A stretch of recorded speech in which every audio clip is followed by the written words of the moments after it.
Are you stopping the opening crawl again? Whoa, Critic, Snob, what are you guys doing in space? Oh, we just wrapped up our Force Awakens review. As well as just celebrated Hanukkah. Well, I just finished doing my Rogue One review with you. Continuity-wise, I don't think those timelines sync up. No, I'm pretty sure our two separate storylines match up exactly. Pretty sure. Yeah, it only feels like 2 years have gone by. Yeah, and we all look exactly the same as when we saw each other a couple seconds ago. Do we? I'm pretty sure at least my teeth look different. Yeah, so step off the crawl so we can review The Last Jedi. I don't know, if literally no time has passed, I don't think the crawl's gonna give us much. Look, this is how these Star Wars movies work. A few years pass by with each one, and the crawl always catches us up. I'm telling you, Critic, they got nothing. Well, we'll be the judge of that, so step off!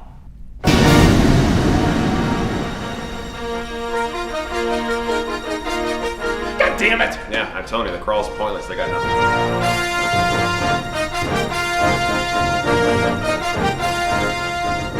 Alright, let's just get on with it. Oh wait, I always wondered what the last lyric was.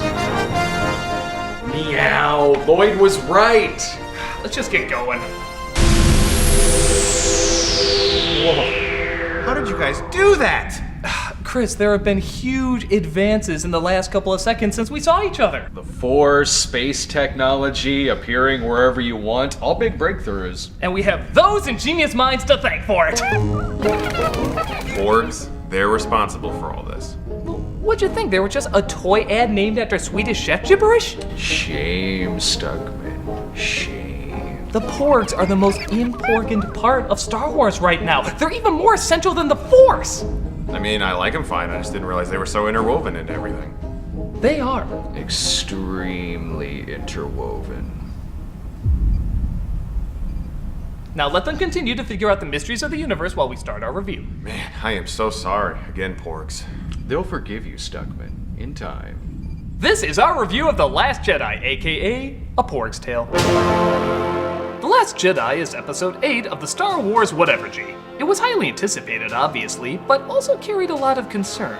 After complaints that its predecessor, Force Awakens, was a retread of A New Hope, fans were worried whether or not this would be a retread of Empire Strikes Back. They were also concerned it might be slightly underwhelming like many parts of its spin-off, Rogue One. So this film had a lot to live up to and several hurdles to jump. But thankfully, the Porgs pulled us through. Unlike some naysayers that doubted. I'm sorry, I didn't know. Shame, Stuckmann. Stop saying that! Let's see how Last Jedi did with The Last Jedi. Shame! After an impressive space fight on par with Rogue One, All it was missing was Darth Vader sealing someone to death. General Leia escapes with the Resistance, angering General Hux, but especially angering Emperor-ish Snoke. Lord Snoke, I assure you my hammy overacting will not be thwarted next time. Please don't use your force To do this? Yeah, not feeling it, buddy. Think you'd have your stuff together after our planet-destroying 8 blew up. I understand your snokiness, but we have a way of tracking them through light speed. Oh, that's cool. You'd think me being so powerful, I'd sense that. Or maybe read a report on your desk every once in a while.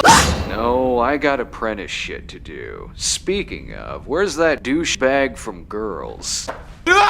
Hey, 3 things. Nope. Kill your mother. got it. Ditch the pointless mask. Gone. And do a shirtless scene for the ladies. You have watched Girls, right? Unwillingly. Girlfriend? Of course, girlfriend. Kylo Ren finds he can't destroy his mother, but luckily the other fighters can, blasting her into space. I'd be lying if I said this wasn't a little awkward considering this is Carrie Fisher's last movie. Oh, don't worry. It gets even more awkward. Oh, come on, Critic. Show what really happened. That is what really happened. She goes shooting star on our asses. Even if you overlook Fisher's passing and the fact that we're watching her cold corpse come back to life, That's a pretty big overlook. when did Leia learn to do something like that? We see how hard it is for prodigies Luke and Rey just to move rocks. How could she vacuum suck her way back to the ship with no practice? Maybe Luke and her were getting a drink one night and he said, So if by some rare chance you're out Sandra Bullocking in space, just remember, hold your hand out to the nearest ship, Force has got your back. It's uncomfortably specific, but good to know. Welcome to my world. It's weird. Meanwhile, Rey is still in the midst of handing Luke Skywalker his lightsaber. Master Skywalker, I've journeyed far and wide to... Okay. Luke tries ignoring her, but the big walking carpet is a little more forceful. Chewie, what are you doing here? I told you, I'm not a Jedi anymore. Rey brings Luke up to speed with all the things that have happened since he's been gone. So Han gave up these sequels to do Blade Runner sequels. That was a smart choice. Show me the ways of the Force, then you can come back with me and restore balance. No, I'm happy here, with my weird lizard nuns, my green nipple alien milk, and of course, the porgs. My God, you have porgs here? Yes, they have taught me more about the Force than I ever thought possible. Okay, did they? Because I don't remember that happening. I can't believe you missed how important they are! Listen to him not, marshmallows of enchantment. Shay! Luke still says no, but R2 shows him his Frenching sister, which gives him the motivation to train again.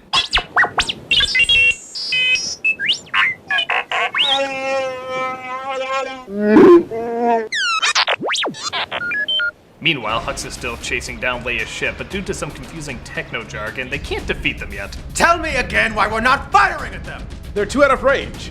But they can't even go to light speed! No, they'd run out of fuel. Then why don't we go a little faster than they're going? Look, we only have 3 settings on this ship. Do you want evil or efficient? Well, evil, of course. While Leia is out of commission, the second in command, Vice Admiral Holdo, boy, that would have been a different movie, is put in charge, and she seems less like an admiral and more like a working mom trying to keep her cool around her teenage son. We need some answers. We need to know what's going on. I hear you, but I need you to trust my decision. How? How can we trust you if we don't even know what you're doing? I need to keep things from you so that you can learn a lesson. We don't need to learn any lessons. What we need to do is... Study room! You're the worst Vice Admiral ever! This brings us to Finn, who just woke up from his kinda coma, and Rose, a technician who lost her sister in battle. Rose, you know about space engineering. How are they tracking us even though we use light speed? It must be that new Porg technology that's changing the world. Ow! There's a code breaker who can help us. We can sneak to the solar system he's at, bring him back, and he can hack the other ship. Great, let's go.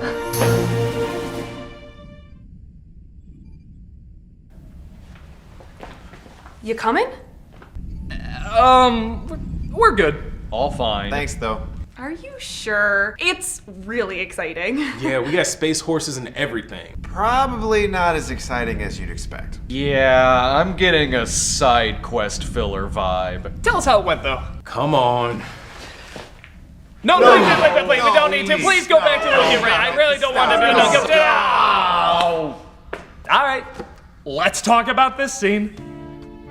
Finn and Rose are fine characters, but their subplot feels unnecessary and not very Star Wars. They go to a surprisingly boring casino where the codebreaker is, but a lot of the time it's just listening to them say, I was raised here among the people, abused to make the system of greed work. Social commentary, social commentary, social commentary. Social commentary? With political subtext. Remember the pointless diner scene in Attack of the Clones? And the pointless squid scene from Rogue One? Just combine those scenes together and you have 1/4 of your movie. What's unfortunate is that every time it cuts back to Rey and Luke, the story becomes so challenging and mythical. I knew Snoke had already corrupted Kylo's mind. For a split second, I thought about killing him. But then I was like, nah. But then he happened to wake up at that exact moment. So, yeah, all of this is kind of because a poorly timed light switch. My God. Let's continue to explore this and develop our... Us again. We freed some animals. Space horses. Great. Oh, and we found the code breaker, but he was busy and didn't do anything. In fact, you can probably start a pointless MacGuffin count around now. Awesome. Can you let us get back to Luke and Rey again? Oh, sure. Silly us. Why would this strange section of the island be associated with the dark side? Oh no, this should be interesting. Perhaps because it could give me answers to my past, and the way of the Jedi is letting go of your past. What a fascinating conflict of... Drag! Damn it! Haven't you dragged enough? We found another code breaker. This is DJ. Oh God, is that what we call you? Yep. I'm a rogue who always plays in the winning side. Was that supposed to be a stutter? Yeah, but it's pretty inconsistent. Just like this movie, am I right? I'm gonna be the most utilized cameo since Gwendolyn Christie.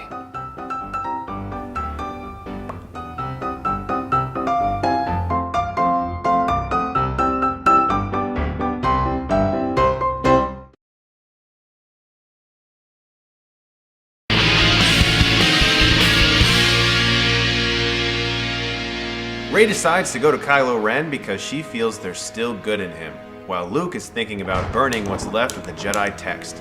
He gets an unexpected visitor, though. What's up, L-Dog? Back off, Master Yoda. I'm gonna destroy the Jedi tree temple thingy. At least, I think I'm going to. Less schlock, more shock. Whoa! I completely underestimated Jedi ghosts! Talk about becoming more powerful than you could possibly imagine. That Muppet don't mess around. Yeah, I always thought the Jedi spirits were more of a guiding light, giving advice and wisdom. With that kind of power, you could have a friggin' Jedi ghost army like in Return of the King and win this war in 2 seconds! We must let go of the past and create a future of new challenges and ideas. You do know you're talking to Star Wars fans, right? Bite my ass, they can. Fair enough. Back on Holdo's ship, Poe takes over command by forcing her to surrender. This is mutiny, Mr. Poe. That's right, we're taking over. We're finally gonna put things the way they should be. I'm tired of listening to you. I'm tired of not getting all the answers. I'm tired of... Is nobody having a problem with me holding a gun at you and taking over the ship? Yeah, no, everyone seems fine. Doing their own thing. Yeah, I kinda thought there'd be a lot more resistance in this resistance.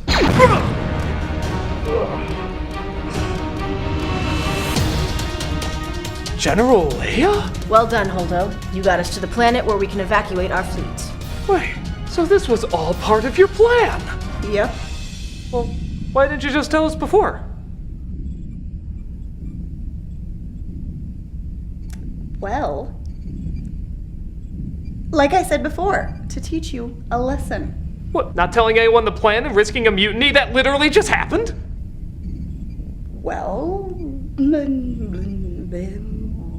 Was that gibberish? No, that was an alien language. What does it mean? It means shut up! Kylo Ren takes Rey to Snoke, and what is up with that Playboy Mansion robe? Yeah, Snoke is looking less like an intimidating villain and more like a crumpled up drawing of Quagmire. Rey, baby, welcome to my pad. Do you like my snoking jacket? I am totally gonna rule the universe. Granted, the CG on him is a lot better than in the last one, but some of this material is a little too on-the-nose familiar. Let me show you your friends as they perish in space. Let me loosen your cuffs, because that's proven to be smart in the past. Let me make this a little easier. Page 84, scene 5. Where you reveal there's no more good left in your apprentice. Yeah. Page 92, scene 7. Where you reveal that you've tricked me and you're more powerful than me. Got it. And page 103, scene 12. Where you reveal you're going to kill me, but then your apprentice stabs you in the back. Right on it. Oh wait, skip that one. Oh! Who the hell even was I? Would it have killed anyone to give me one sentence of backstory?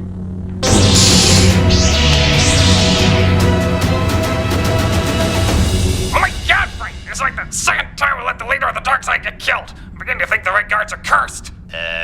It's okay, Harry. Revenge is afoot. Right. Send in every stormtrooper you got! Harry? What are you doing? I'm going for backup. No, Harry. We got this. I really feel like we don't. You think more guards would have saved our Emperor? Very much, yeah. No. We use our ninja moves with no blasters. I don't know. That sounds very wrong. It feels so right. I think this is why we have 2 Emperors on our dead list. Harry, we're the red guys. When has anything ever gone bad for a guy wearing red in sci-fi? Guess you're right. Charge! Charge. Ow. We really suck at this. Rey, come with me. Together we can page 92, scene 4 of Empire Strikes Back. Oh, that is my favorite page. But I can't. I know my parents were a bunch of nobodies who abandoned me. Not really sure what that has to do with... Wait, what?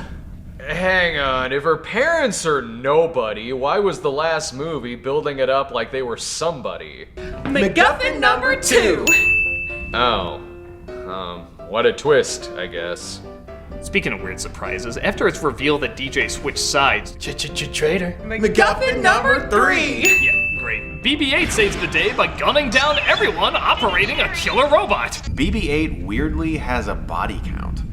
Thus, Finn and Phasma have a big fight that's been building up for a while. Time to finish what we sort of started. Unfortunately, it's cut short because Holdo sacrifices herself by aiming her abandoned ship at the First Order and putting it in light speed. Oh, hey guys! It's my last words. Crazy, right? Is that all I get? I'm Gwendolyn goddamn Christie. I'm fifth least likely to die on Game of Thrones. Sorry, we had to cut it short. For what? For boring casino filler! MacGuffin number 4! We need real surprises in this. Right? Hux finds Kylo Ren unconscious and tries to finish him off. It's the end of the line for you. Got something right there on your shoulder, just there. Oh! I'm in control now. Let's go destroy the Resistance. Cool beans! On the planet below, the Resistance are cheerfully reunited. There. I hugged him. You happy, you weirdos? And Greedo shot first. Oh! But it doesn't last long as the First Order sends in the AT-AT walkers. Isn't it pronounced at? There's gonna be enough bullshit in the comments. Why worry now? Oh no, a laser battering ram. A what now? It's exactly what it sounds like. Huh. And I'm gonna sacrifice myself to it.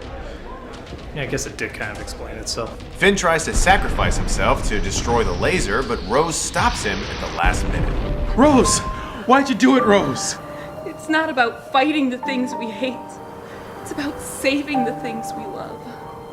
So you sacrificed yourself to stop him from sacrificing himself. Yeah, either way, someone's getting sacrificed. Okay.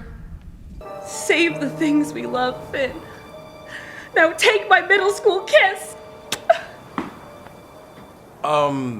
Is that the kind of relationship we had? Because honestly, I think I had more chemistry with Poe. Hey, thanks a lot, buddy. Now bring her back and be sure to keep it vague whether or not she's dead. We don't know if she's sequel material yet. Hey! Oh, come on, you're set for life with conventions. Luke Skywalker arrives, though, and sees his sister one last time before facing Kylo Ren, allowing the Resistance time to escape. Don't even try and toy with me, Skywalker. I can see right through you. Shit. Oh, Kylo Ren, I have come to apologize for failing you. Know that even if you were to blow me to smithereens, you would only increase the pain that you feel.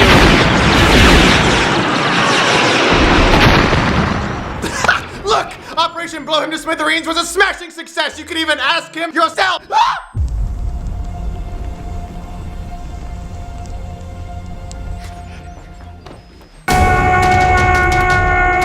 It turns out Luke has used all of his powers to project himself from entire planets away. Ha ha ha ha ha! You think this is the real Quaid? But it drains all of his literal life force. He strikes at Captain Morgan's pose and fades into the sunsets, allowing Rey to rescue the Resistance while he distracts them. This will likely be polarizing for some fans, but here's a few reasons why I don't mind it. It shows that both Luke and the Force are continuing to change and evolve. That's what we want from our myths, isn't it? To evolve? What if after A New Hope fans said the Force can't shoot lightning, or the Force can't make you see ghosts, or the Force can't lift an entire ship? We would miss out on an ever-developing and ever-changing world that was being shaped and molded. So in my opinion, this is a great and even practical addition to what the Force can do. Yeah, but he was projecting the dice the whole time too? What? While he's fighting from galaxies away, killing what's left of him, was he really just sitting on that rock saying to himself, "Remember the dice, remember the dice, remember the dice, remember the dice"? That just seems like a weird detail he would focus on. Snob, who do you think taught him how to do that? Oh my god, I've questioned the Porgs and brought shame to all. Oh! No, hey. That is not the pork way. Oh, it is? Okay, continue. Nah, you know, Han's died enough. Fine.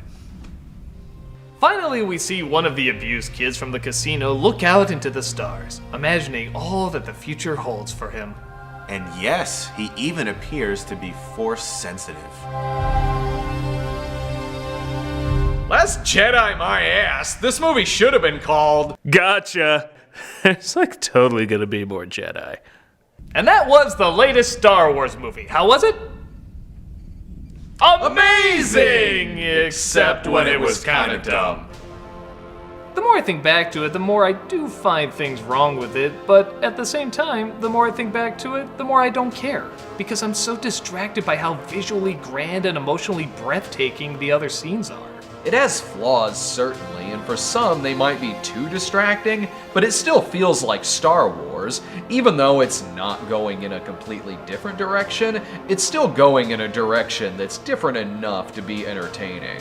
It borrows from more than just from itself. It borrows from classic myths, anime, religions, and philosophies.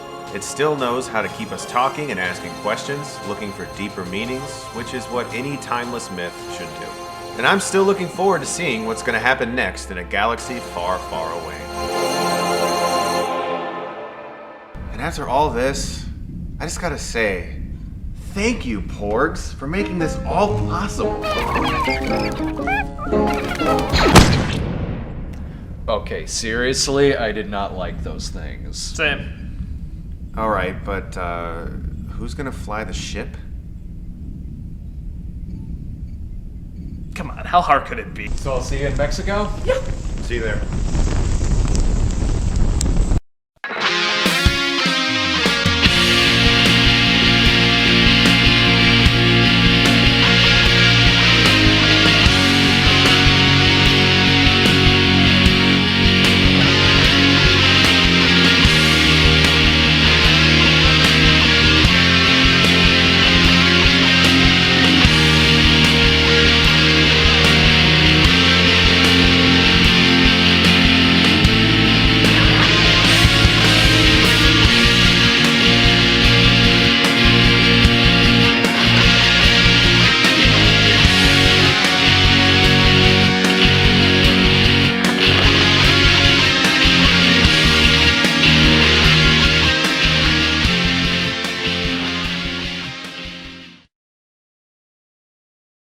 That sounds very wrong. It feels so right. Hey, Doug Walker here doing the charity shout out. For those that have been paying attention, we did a charity stream not long ago for St. Jude Children's Hospital Research, and we're keeping that video open and donations open for a little bit. If you go to our YouTube channel, you can see where the charity stream video is, and we're still having the donation link open for a few more days. So that's what the charity is going to be this week, and if by the time you see this, it's gone, maybe you saw this sometime later, still donate. It is a wonderful organization. It's one of those charities where, you know how you can't do research into certain things and then you find out stuff like, oh, I didn't know that. This is one of those charities where the more research you do, just the cooler stuff you find, and they just do so much wonderful, phenomenal stuff. And yeah, it's just definitely worth checking out, and so definitely for the charity stream that we did, definitely consider going over there and donating. And even if the charity stream, if the link is gone by the time you watch this, please consider giving anyway, because they do such wonderful, phenomenal work. Definitely check it out if you get a chance, and thank you so much. Take care.